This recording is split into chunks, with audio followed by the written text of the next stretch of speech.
Hey guys, Dantix here. Starfield's May update is live and it brought with it a bunch of new features. But what it doesn't do is supply you with any real idea of how much it actually changes things. How hard is extreme difficulty? How much more healing will food provide? How do I change perks with New Game Plus? How does survival mode work? How do I edit the interior of my ship? Well, since I wanted to know all of these questions and more, I set out to answer them. The results may surprise you, like how enemy combat damage increases rate of fire and accuracy as well. So buckle up and let's get right into it. One of the best features added is the new map, which renders live detail around you. In the case of cities, all the buildings and points of interest. Places you haven't visited show with a black background, and places you have visited are white. Here's an example. So visiting this chunk store grants us some experience and marks it as white on the map. This all makes it much easier to fully explore a city and see quests you may have missed. Also, you'll notice that the map generates as a square, a seeming boundary. Well, this isn't the case. As you move, terrain loads in and out. The actual boundaries are much bigger. You see here on Enlil 2, I mark a spot on the border of the map, then run towards it. If it was a boundary, we would just be getting closer to it. Instead, the map loads in the terrain to the south and unloads the terrain to the north. Once again, unexplored points of interest are black bordered, and the game will remember where you have been, even after unloading maps. Also, ships seem to appear as orange, even the ones you're unable to enter. So be sure to check them out when you see them. Might be some free loot around or a new ship to appropriate. As mentioned, we got a ton of new gameplay options, and you'll notice that it changes the experience gained. Making the game as difficult as possible with all the settings will net you plus 75% experience. Making it as easy as possible will net you only a minus 33% penalty, as player, enemy, and ship damage doesn't reduce your experience gained. So really, if something annoys you, like carry weight or the amount food heals, just change it and cop the tiny experience impact for a much more enjoyable time. With the state of the world, no one will judge you for wanting to feel like a badass. Keep watching though, as how much these actually impact you is huge. When it comes to actual damage numbers, it's hard to test because there are so many factors involved, from level to gear to skills to enemy type. In this case, I won't try to be 100% accurate, but instead compare how much more or less damage you do per level of difficulty. In terms of player combat damage, we see a large boost in damage dealt on very easy and a significant drop in damage dealt on extreme. Very easy making you deal 220% more damage than normal, which is just over double damage. Extreme reducing your damage by a quarter, only 25% when compared to normal difficulty. That means a jump from normal to extreme is much larger than the jump from normal to very easy. Now, it's entirely possible that very easy is 200% to smooth out the numbers, but I did multiple tests and arrived at the same conclusions. Ship damage on very easy comes to 200%, spoilers sorry, so it leads me to believe that some other factors are giving me that extra 20%. Without getting exact HP amounts, I have to work with pixels. But we can conclude that the enemies on extreme will take 4 times longer to kill and 2 times longer on very hard. It seems like you don't actually deal less or more damage, instead enemy health increases. You can see for yourself when you turn on damage numbers, which remain the same. That is significant because armor is a thing and it can flat reduce damage, so some enemies will feel harder or easier than they would have if changing difficulty just gave you a damage bump. But for the sake of comparison, let's continue to call it damage dealt. This video took a long time to do, so if you haven't already, be sure to subscribe. It helps out a lot. Also, I'm dropping some huge giveaways soon, so be sure to follow my Twitter @DantixOfficial or join my Discord not to miss out. Let's continue. In terms of enemy combat damage, I won't attempt a guess here as it doesn't exactly translate to damage increases, more on that soon. Instead, let's look at the differences between the modes. Here is very easy. It seems as though the Spacer Scum barely scratches you, but each shot that hits seems to be doing around 0.5%. Then we move over to easy, where each shot seems to be doing around 1%. Then we have normal, which seems to be around 1.5 or 2%. Hard mode is more like 2 or 2.5%, and very hard around the same. Then extreme is closer to around 3% per shot. Do you notice something? It's not really about how much damage the Spacer is doing, but how many shots are hitting and how fast he's firing. That changes with difficulty, and I'm not sure why Bethesda chose to call this setting enemy combat damage, as it's a little bit misleading. Yes, damage goes up slightly, but really it's about the rate of fire and accuracy that makes the enemies take you down faster. With the way enemies attack, it's more or less impossible to test without some kind of normalized environment that we can't replicate with console commands. Well, not impossible to test, insufferable. Speaking of insufferable, testing space combat also isn't something easy without proper damage numbers. Using a baseline ship, I can work out rough damage increases and decreases. Using rapid-fire weapons isn't as accurate as using missiles, so I do just that against the same ship over and over, and its starting shields. As you can see, the ship damage increases and decreases are the same as the player combat damage, which very much confirms that my calculations are on the right track, except for very easy, which sits at roughly 200% increase from normal damage, which I suspected was the actual damage increase of player damage on very easy as well, instead of the 220% we got. Note that there's no penalty for easy or very easy in terms of experience gained, so just choose the damage increase you want to use. I personally recommend putting damage done up to easy and the enemy damage done to you to extreme. That way you'll die quickly, but you'll also kill quickly. A true test of skill rather than just sinking bullets into meat sacks. In terms of enemy ship damage, like mentioned, accuracy and fire rate seem to change as well as the damage. On very easy, they seem to do around 1 damage a shot to the shields. Easy has it from 1 to 2 damage a shot, normal has it from 1 to 3 damage a shot, hard has it from 1 to 3 damage as well, very hard has it from 1 to 4, extreme has it anywhere from 1 to 8 damage a shot. Without significant testing with different ships, fire rates, and the setting where ships aren't moving around and lining up different volleys, we really can't tell how much stronger enemy ships get. I wouldn't be surprised though if enemies on very easy enemy ship damage deal half normal damage, and on extreme they deal 4 times normal damage after accounting for accuracy and fire rate. Moving on, next we have ammo weight. Very simply, it gives ammo a weight. Surprise, surprise. The weight is different per ammo type, anywhere from 0.003 mass to 0.02 mass. I went from 168 mass to 335 just by turning on this option, so you'll go from picking up all ammo you see to only picking up what you can use, because this is a significant increase that will add up, unless you turn on an option to make carry weight negligible. An option like carry capacity. The reduced option has me at 130 mass, normal has me at 180, increased has me at 680, and greatly increased has me at 1180 mass. It does seem like this is a flat increase and decrease. Reduced reduces you by 50 mass, increase gives you an extra 500 mass, drastically increasing gives you a huge 1000 extra mass. Early on this will be beyond game changing, you'll be able to pick up everything in sight.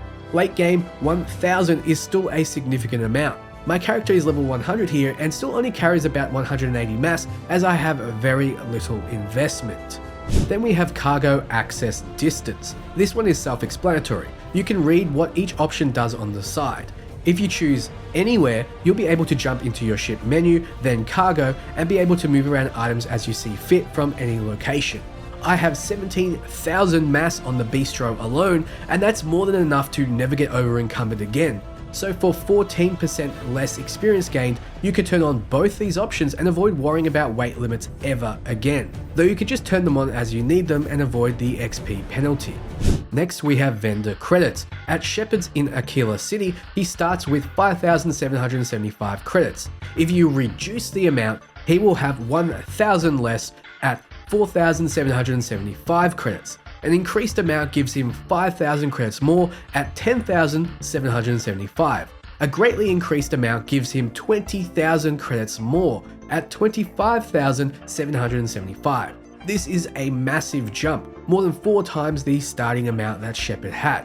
This increase seems universal across all vendors, though ship mechanics and dealers don't seem to get this increase. For an only 4% experience hit, you can afford to have this option on, though it may be better to turn it on as you're flying to a destination to sell, as to avoid the XP drain, then turn it on after. Vendors just need a few days to get their credits up, so you can't just turn it on as you talk to them. Medical item healing is an option that's easy to explain. As a baseline, your trauma pack heals for 7% health per second for 5 seconds, and a med pack heals for 4% health a second for 10 seconds. Since it's a percentage based heal, this doesn't change your game. With the more setting, trauma pack heals 3% more health a second, and med packs heal 2% more health a second.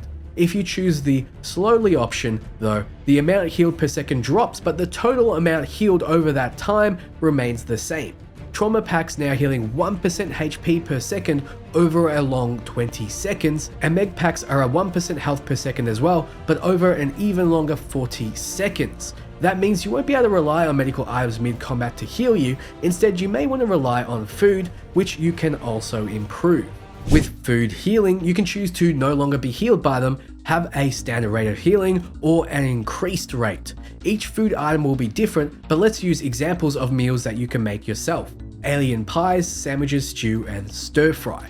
At a base, alien pie restores 20 HP, sandwich is 5 HP, stew is 20 HP, and stir fry is 15 HP. If we bump the setting up to more, alien pies and stew goes from 20 HP to 100 HP, which is an 80 HP increase. Sandwich goes from 5 HP to 40 HP, which is a 35 HP increase.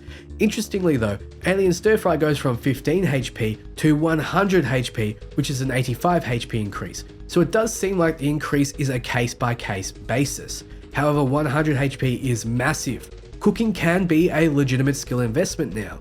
I recommend choosing the slow medical item healing option and an increased rate of food healing to lean into this playstyle. Then you can open up your inventory mid-combat and spam heal like you could in Skyrim. Note that the food bonuses don't change. If you select the none option, you'll simply no longer be healed. However, you'll still get the bonuses. This does seem like an easy way to get a small XP boost if you never use food anyway. Sleep healing is another option that's explained by the text on the right. Basically, if you turn it off, you'll no longer recover by sleeping, though your lover seems to still give you the business regardless of the size of your sleeping bag. If you select full restore, you can cure afflictions as well as get your health back. Location limited requires you to sleep in ships, outposts, or settlements to get the healing effect. Sustenance has me the most excited, though I wish they gave it a better UI. Basically, this is your survival mode. You can have it on by default, but if you turn it on positive only, you'll see that eating and drinking will give you positive buffs for 30 minutes each. Hydrated gives you plus 30% O2 recovery, plus 15% sneak attack damage, and plus 25% reload speed. Fed gives you plus 30% health, plus 15% melee damage, and plus 25% carry capacity. These are quite sizable buffs, but if you choose positive and negative, if the 30 minutes runs out, you'll get malnourished and dehydrated debuffs, which are an exact inverse of the buffs. You absolutely do not want these massive debuffs. You'll be dealing a lot less damage, taking much more damage, and carrying much less. Do note you won't die from these, but putting this mode on will mean you will absolutely want to keep hydrated and fed. Now comes the afflictions. Honestly, I'm gonna mostly skip over trying to get the exact numbers for these, as you can't tell percentages without a hell of a lot of testing in controlled environments, and I don't think anyone can do that accurately. So, affliction treatment has your regular, normal mode and improve only mode. In Improve Only, you can improve the prognosis of afflictions, but not cure them with treatments like band-aids, for example. They will need to heal naturally over time when the prognosis is good. Affliction prognosis has a normal mode and an advanced mode. In advanced, an affliction has a chance to worsen or gain infection. However, they have a better chance to cure and improve on their own. So basically it punishes you for having a bad prognosis and rewards you for having a stable or excellent prognosis. Then we have environmental damage and afflictions, which just improves the rate in which you can get afflictions and damage from the environment or removes that feature entirely. Environmental damage restoration on normal mode has you healing your environmental damage while inside a stable environment.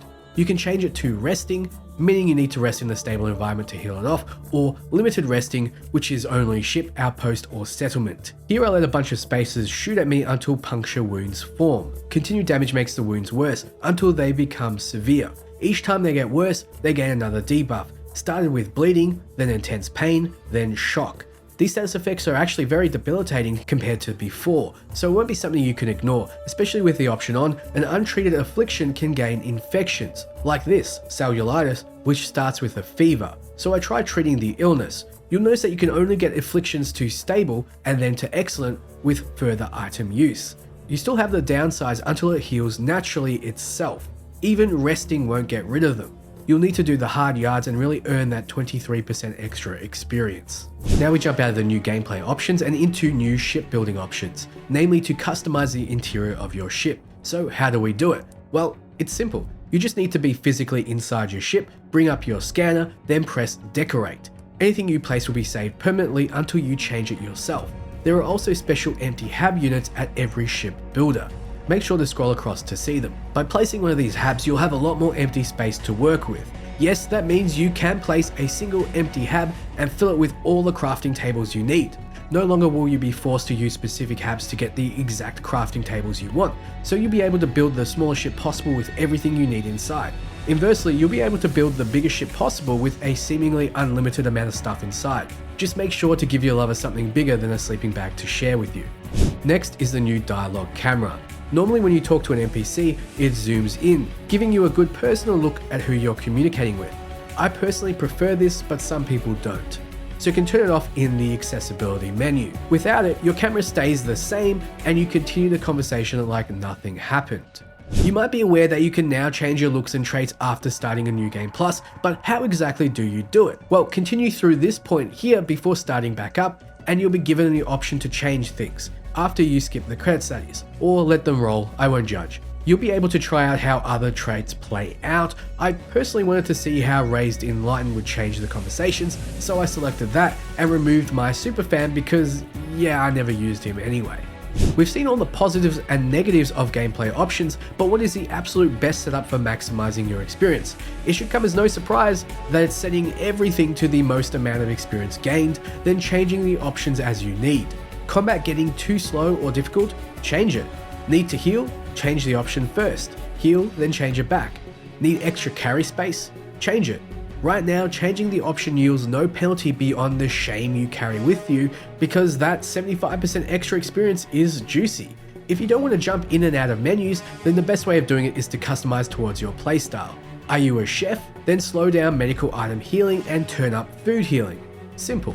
And that's everything. What do you think? Answer some questions you had? Let me know below if there's anything else you want to know. This took me a while to do, so like I said, if you haven't already, hit subscribe and that bell. Also, like mentioned, I have some insane competitions coming up, so at DanticsOfficial on Twitter or join my Discord if you don't want to miss those.